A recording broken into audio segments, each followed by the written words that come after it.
if I have to live with it, you have to live with it. I only finished 2 books for March.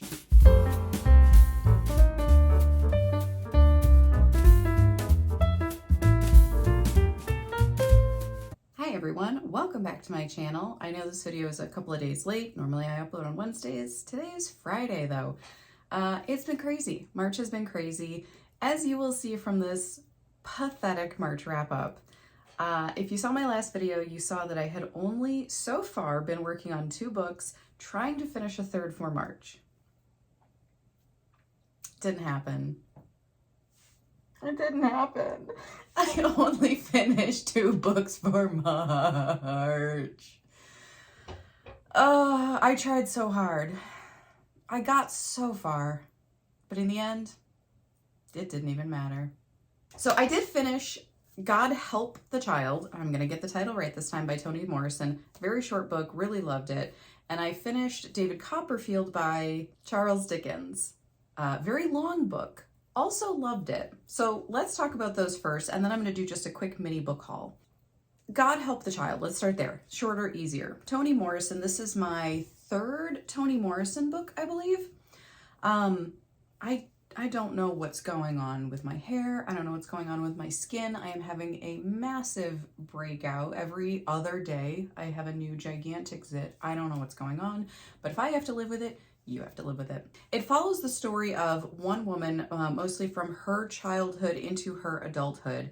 And she is a very successful entrepreneur, but she is dealing with childhood trauma kind of resurfacing in her life, things that she had buried and never really dealt with.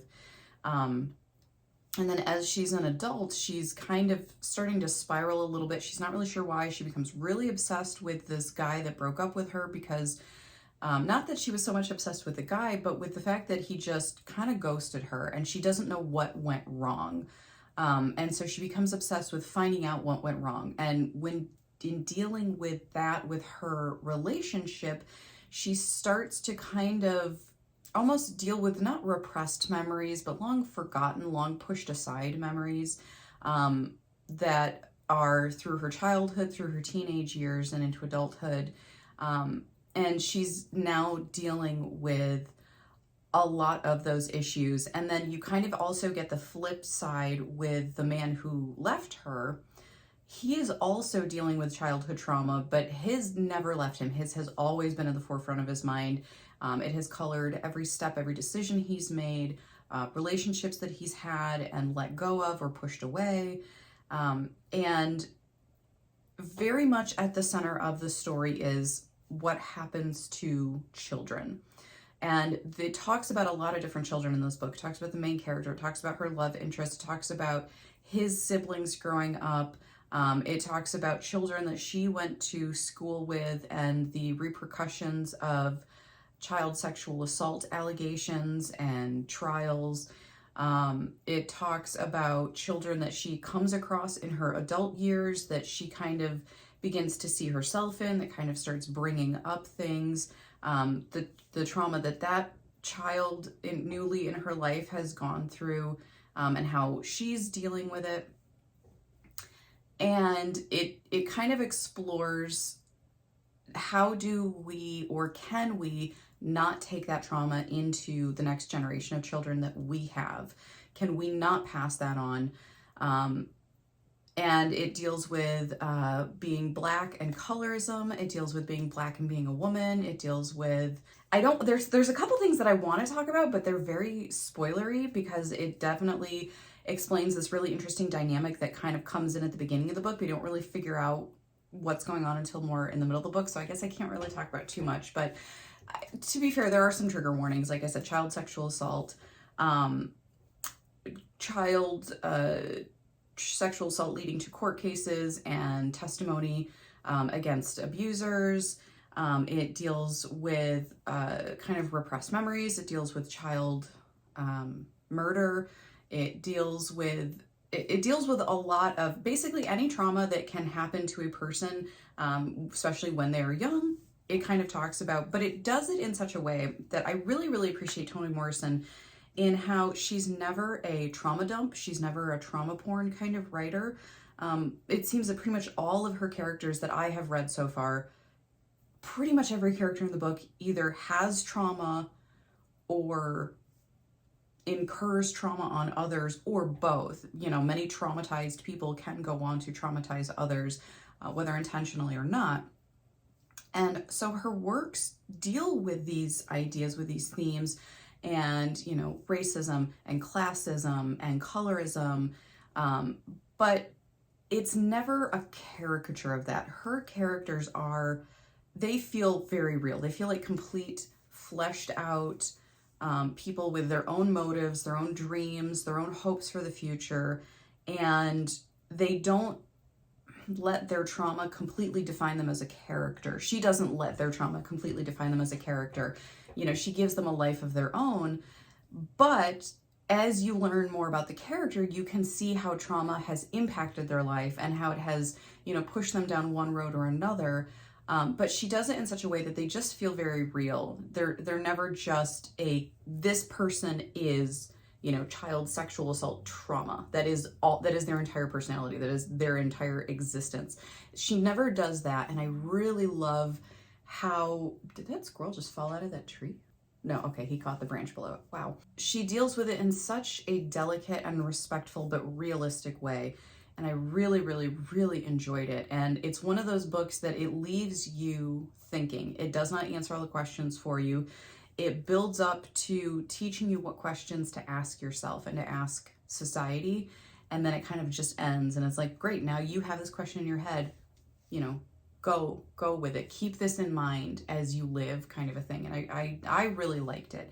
I would say of the three that I've read, which was A Mercy, Sula, and now God Help the Child. Stop saying God Save the Child. God Help the Child. I would say God Help the Child so far has been my favorite.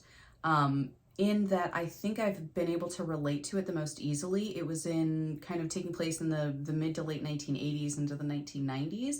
So I'm able to relate to that time period so much better than like Sula or A Mercy, which are like late 1800s, early to mid 1900s. But both of those books are excellent too. I would say if you're going to start somewhere with Toni Morrison, I really think A Mercy is a really good depiction of what she does, what she's capable of. But if you're looking to really, I think, connect directly with a book, then God Help the Child would probably be a really great place to start. So that was one book that I finished in March. The second and only other book that I completed is David Copperfield by Charles Dickens. Okay, so I'm not a big fan of Charles Dickens. I don't really like him. I don't really like his writing. From what I have experienced of it. And I will say what I have experienced of it is a high school English class reading A Tale of Two Cities, which I despised.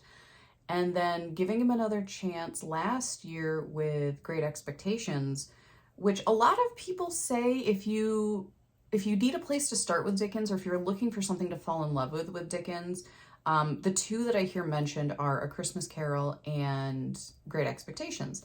I'm never going to read A Christmas Carol. Honestly, I could not care less about that story.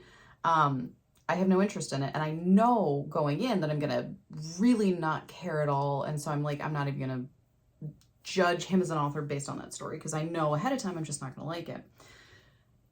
So I read Great Expectations. It was fine. I expected to dislike it more than I did, but I didn't fall in love with it. They had a couple of good lines here and there.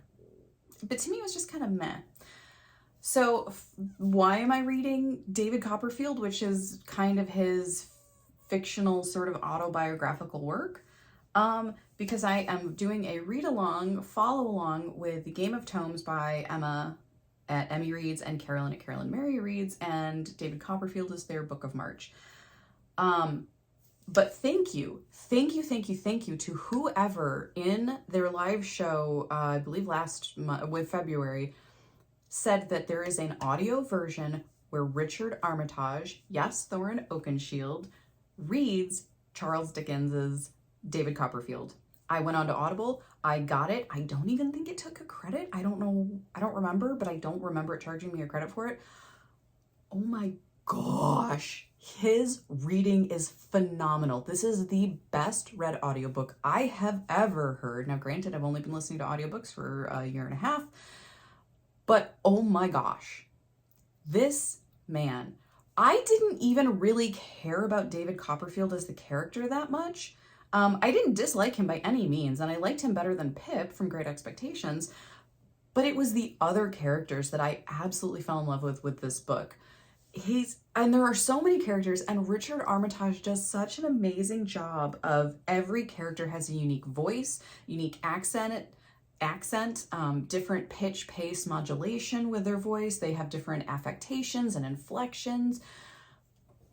Oh my God, you can tell who his character is by the way he's reading him or her, and he does a really good job with the female characters too, which can be difficult sometimes for audiobook authors or narrators to read a different gender character than themselves. Some of them do a really great job. Richard Armitage does a phenomenal job. I mean, he pulled emotion out of me. I was bawling my eyes out at one point, more than one point. I think the biggest thing for me though, there's a character in here called Uriah. I hate him. And a big part of the reason why I hate him is because of the way Richard reads that character. His voice when reading that guy's dialogue, I can't. At one point, multiple times actually, I usually listen to audiobooks in the car, and as I'm driving, Uriah starts speaking, and I'm just literally crawling out of my skin going, no, and I'm like hitting my wheel, like, no, I don't want to hear him. I don't want to hear him talk. He makes my skin crawl because Richard does such a great job of embodying this character. He brings to life this character, every character, and I feel like if Charles Dickens was alive today and was listening to this audiobook, he would be like, yep, everything about this, you are the person other than myself who gets this book out of all of history and time. Oh my gosh, I cannot recommend it enough. He is 100% the reason I gave this book 5 stars. I loved it. Had I been reading this myself, I think I would have lost a lot of the nuance. I would have lost a lot of the differences between the characters, not because it's poorly written, but because there's just so much. It's like over 900 pages. It's over a 36-hour audiobook. I mean, there's just so much to it that you kind of, as you're reading, at least I know I do, can kind of glaze over a bit and everything can come off a bit dry. Not with his reading. And his reading was so good and so perfectly pitched, paced, timed, modulated. I listened to the entire thing at 1 times speed. I don't ever listen to an audiobook at 1 times speed. I feel like most audiobook recordings at 1 times speed are actually slowed down from how the person recorded them. It always feels unnaturally slow, and I don't know why they do that, but I, at minimum, have to do a 1.25, and that's only if I can barely understand how the narrator is speaking. Usually I'm at 1.5, 1.75. Every once in a while I can manage to keep up with a book at 2. No, not this one. I refused to listen to it at anything but 1 times speed because he was perfection, and I was not going to mess with perfection. I was enjoying it so thoroughly that I had to leave it at 1 times speed. And I adored it. I absolutely loved it. It is a little bit slow to get into, but I think a lot of books are, especially when you're covering somebody's entire lifetime, literally from the moment of birth until he doesn't say how old he is when he's writing and finishing off his memoir, but he is narrating the book to you. He's writing his memoir and looking back on his life. So he's an old man by the time the novel ends. So, to me, it's not surprising that it can feel like it can take a little bit of time to get into, but I loved the characters Dickens meant me to love. I hated the characters Dickens meant me to hate. I felt conflicted about characters that he clearly meant for readers to feel conflicted about. I think everything Dickens wanted me to get out of this book, I got out of this book, and I owe it all to Richard Armitage's reading of it, completely honestly. So if you're going to read this, I cannot recommend enough that you please do it that way. It will enhance your experience so much. And just the emotions that it dragged out of me at one point, his reading of Uriah Heep, just like I said, was visceral with me. And at one point, there's this part in the book, and Copperfield is kind of facing off with Uriah and basically calling him out on something that he had done. And I was just in the car yelling, punch him, just punch him, punch him, just punch him. And then he punched him. I did not actually expect him to take a swing at Uriah, and he did. And I was like yelling in my car and like beating on my steering wheel, like, yes, he did it. I have not been that excited about a book in a long time, and it's weird to me that it's Charles Dickens and that it's David Copperfield of all books. Like, I had known about this book for most of my life, and to me, I'm like, this sounds like the most boring, dry, horrendous book. I'm never gonna read this, and I was so upset when I saw that the Game of Tomes schedule had this book on for a month, and I'm like, are you trying to kill me, Emma and Carolyn? And it's so far been my favorite. I mean, granted, it's only been 3 months, but I loved it. I loved it, and I gave it 5 stars, and I have shocked even myself. So yeah, that's it. Those are my 2 books that I read for March. God Help the Child, which was like a tiny, super short book. David Copperfield, which is a really long, thick chunker. And you know what? I'm really not mad about it. I wish I had been able to read more, but when I was reading a 36-hour audiobook at one time speed, during what has turned out to be one of the most traumatic months of my entire life, I'm pretty happy with what I got through, and I'm thrilled that both of them were either 5 or close to 5 stars. I go back and forth on God Help the Child, whether I want to do more closer to a 4-star or 5-star. I think I left it as a 5-star in Goodread, which I'm totally fine with. But it was a good-ish reading month just because I loved what I read. And I think that to me is the most important. If I read 8 books a month or 20 books a month and I hate them, or I just feel very neutral about them, what's the point? I want to read because I enjoy reading, and I enjoy reading because I enjoy the books that I read. So to me, I'm going to count it as, I'm not mad about it. For me, it was a win because I really enjoyed it. So that being said, I am hopeful for April to definitely increase my reading and to try to get more. I keep looking over here because this is my my to be read shelves. When I reorganize my bookshelves, these are the ones that I have not read and that I need to get to. And for the coming month of April, the Game of Tomes book is going to be The Catcher in the Rye by J.D. Salinger, which I've never read. And that will be compared and contrasted with David Copperfield. They're comparing coming of age stories. So that one is way shorter. I don't see any problems getting to it. I still have to finish All Quiet on the Western Front. I made about 10 pages of progress in that book. I wanted to finish that during March. Clearly didn't happen. But that is a book that I'm loving so much that I can't read fast because I'm annotating and taking it in as I read it, and I'm enjoying it. So I don't want to over speed through that book or anything. So those are my 2 books for March, but I will do a quick mini book haul. These are books that I stopped at and my favorite bookstore in the state of Michigan, which is Schuler's Books, which the only one I knew of was in Grand Rapids. Apparently there is one in Ann Arbor, and there will be one coming to a city near me in West Bloomfield or Bloomfield Hills. I think it's going to be West Bloomfield, that will be opening this month. I am super excited about that. The one in Grand Rapids is probably always going to be my favorite though, because the city of Grand Rapids holds a very special place in my heart. I basically kind of grew up between Detroit and Grand Rapids. And that's my bookstore, and it's an experience to me to go there. So anyway, I had to go out to the west side of the state last week, 2 weeks ago. And on my way back, I'm like, I am stopping at Schuler's. I don't even care. It is an hour out of my way and I don't care. So I picked up 3 books. The first one is this absolutely stunning cover of Book of Hours, also known as Love Poems to God by Henry Rainier Rilke. Why do I think his first name is Henry? It's just Rainier Rilke, isn't it?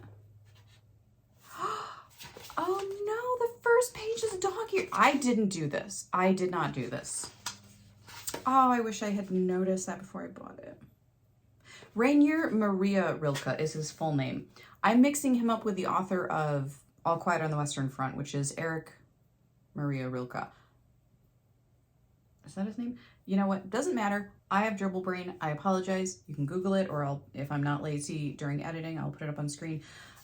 Anyway, Rilke is a German poet, and I believe his poems deal a lot with spirituality, life, death, grief, but I believe he's very like nature centered. He sees God in nature, and that's how he experiences and appreciates his spirituality, if I'm understanding it correctly. Again, never read him. The reason that I picked this book up, though, is Emma at Emmy Reads. This is her all-time favorite poet, and she has reread his works like dozens and dozens of times, and this is one of her all-time favorites. And I'm not much into poetry. Sometimes I enjoy it. Most of the time, I feel like it just kind of goes over my head. That's just not something that I tend to really appreciate much. But seeing her love of Rilke has made me very interested in him, and I have almost picked up his books like so many times. So finally, when I saw this copy at Schuler's, I'm like, I'm just gonna bite the bullet and get it, and I'm going to slowly make my way through, making my way downtown, through his poetry in this book. And the other one that I hear a lot about is Letters to a Young Poet, but that is literally a series of letters between him and somebody else. So I want to start with actually his poetry. So, and it has, what is this called? Deckled edges. I used to love deckled edges, and now I don't like them. I don't know why the change, but anyway, I still think it's a gorgeous copy. All right, the next book that I got is After the Flood by Cassandra Montague. And first of all, this cover is so cool. So cool. All right, so the blurb is, Myra and her 7-year-old daughter, Pearl, fish from their small boat, visiting land only to trade for supplies and information in the few remaining outposts of civilization. For 7 years, Myra has grieved the loss of her oldest daughter, Ro, who was stolen by her father after a monstrous deluge overtook their home in Nebraska. When, in a violent confrontation with a stranger, Myra suddenly discovers that Ro was last seen in a far-off encampment near the Arctic Circle, she and Pearl embark on a perilous voyage into the icy northern seas, hoping Ro will still be there. But secrets, lust, and betrayal threaten their dream, and after their fortunes take a shocking and bloody turn, Myra must confront the question of whether saving Ro is worth endangering Pearl and her fellow travelers. Morally great characters, and no right answers is what this book kind of gives me as the vibes, and I love that. The reason I think I was drawn to it, besides the cover, which I'm a sucker for a good cover, is the name of it reminded me of the Margaret Atwood book, The Year of the Flood, I think is what it was called. Now, do I remember anything about that book? No. But did I enjoy it? I think so. I don't know why I've associated the two, but like that's just how my brain decides to work. And it's like, Margaret Atwood, The Year of the Flood, you did like it. This is After the Flood. And it kind of has sort of vibes about, the Year of the Flood. I don't remember specifically what it was about, but I do remember it was, again, kind of morally gray characters and, right versus wrong when there doesn't really seem to be there are no-win situations kind of a thing. And I enjoy the exploration of what characters will do in that instance, because that is way more reflective of real life. There's the morally right thing to do, and that can be very clear a lot of times, but even so, the morally right thing to do can still cause, harm to people, intentionally, unintentionally, but you might have to make that decision and know that that's going to be a consequence. So I'm excited to read this. This has actually been on my electronic TBR. I don't know how to describe it. I get BookBub and Chirp. BookBub is digital books, ebooks, and Chirp is audiobooks. I'm signed up with both services, so they'll email me daily books that are on sale that are in categories that I have selected as my favorite categories. And then, you know, I get notified of like, hey, this $20 ebook is on sale for $1.99 at these, you know, sellers. Same thing with Chirp, but for audiobooks. So when I see most of the books that I see, I've never heard of before, but a lot of times I'll hear about them on YouTube, but like I would not have necessarily gone into a bookstore and looked for that book. But I will take screenshots of those books and go to the sites and wish list them so that I get notified the next time they come on sale. Because sometimes like I'm not ready to buy it that day, but I know they'll come back on sale. And so I have an album on my phone of screenshots of books that I'm interested in, or at least want to look into deeper to see if I want to purchase them. This has been on there, so when I saw this at the bookstore, I'm like, you know, I'm just gonna get it. So yeah, After the Flood by Cassandra Montag. And then my last book, very excited about this, Tomorrow and Tomorrow and Tomorrow by Gabrielle Zevin. I've heard about this book for a long time. Basically, since it's come out, I've wanted to read it. But I kind of had it just on my TBR, my electronic TBR, and I'm like, I'll pick it up eventually. But as I'm starting to decide what I want my channel to be, and that I want to incorporate video games into my channel a lot more and tie it in with storytelling and books, I saw this and I was like, I have to do this. A book about characters who love stories and want to tell and wanted to make video games to do that. Like, it's perfect. So I am not going to jump into this yet. I'm going to be trying to figure out a video project to use this as my kickoff to start incorporating video games into my channel more. So that is Tomorrow and Tomorrow and Tomorrow. And I do really love this cover. I wish it was a paperback though. I'm probably in the minority of booktubers. I don't like hardcovers. I think they can be beautiful. The actual hardcover itself is pretty boring. I don't like reading hardcovers though. They're heavy and they're cumbersome, and if I'm gonna fall asleep reading a book, I don't want a hardcover falling on my face, which has happened multiple times. I just prefer physically owning and reading paperbacks, and I don't really like having multiple copies of a book, so I don't have like, oh, the gorgeous hardcover copy and then I have like a reading copy of a paperback. One, I don't want to be spending double money. I want 2 different books if I'm going to buy 2 different books, and 2, I do not have the bookshelf space for that. So this is one of the few hardcovers that I've purchased recently and that I'm actually going to be reading out of a hardcover. So anyway, yeah, Tomorrow and Tomorrow and Tomorrow. And that's it. That is my mini book haul, and that is my tiny mini March wrap up. It's kind of pathetic, but it's not. It's okay. It's okay. I'm okay. I'm going to be okay. But yeah, anyway, I'm really excited for April. I've already completed 2 books. Very happy about that. I'm going to be getting to The Catcher in the Rye, and I have another book that just came in from Libby that I've been waiting months for. It has been so slow in getting released, and that is The 3 Body Problem. So I'm very excited about that. And I will probably be doing another video. I've been buying audiobooks like a maniac, even though I told myself I was going to stop buying audiobooks. That did not happen. And so I think I want to make a video of all of an audiobook haul video, basically. So keep an eye out for that. Other than that, I gotta go. I got stuff to get done today. I'm going to be going back out to the west side of Michigan tomorrow, and I have a lot to get done before I go. But thank you so much for joining me. I hope you're well. I hope you are taking care of yourself. Get a little bit of sunshine, drink your water, take care of yourself, take care of each other, and I will see you in my next one. Mwah. Bye.